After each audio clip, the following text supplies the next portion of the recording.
تو بچوں کی تربیت کے لیے تو کچھ قربانی دینی پڑتی ہے، نیند کی قربانی دینی پڑتی ہے، راحت کی قربانی دینی پڑتی ہے، جذبات کی قربانی دینی پڑتی ہے، اور ہم اس کے لیے بالکل بھی تیار نہیں ہیں۔ تو بتائیے ہمارے بچے پھر یہ نیکوکار بنیں گے کیسے جب ہم فون کی قربانی نہیں دے سکتے،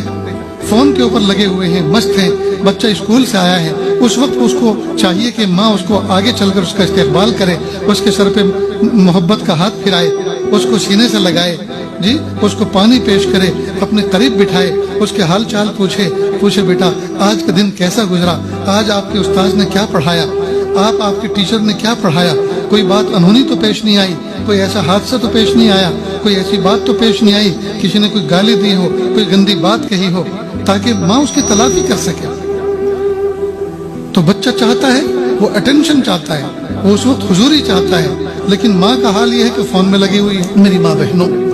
اپنے بچوں کی اگر عزت چاہتی ہو، ان کے ایمان کی سلامتی چاہتی ہو، اگر ان بچوں کو اپنی آنکھوں کی ٹھنڈک بنانا چاہتی ہو، اگر بچوں کو دنیا اور آخرت میں کامیابی کا ضامن بنانا چاہتی ہو، تو اللہ کے لیے فون اور انٹرنیٹ کے تماشوں سے اپنے آپ کو بچائیں۔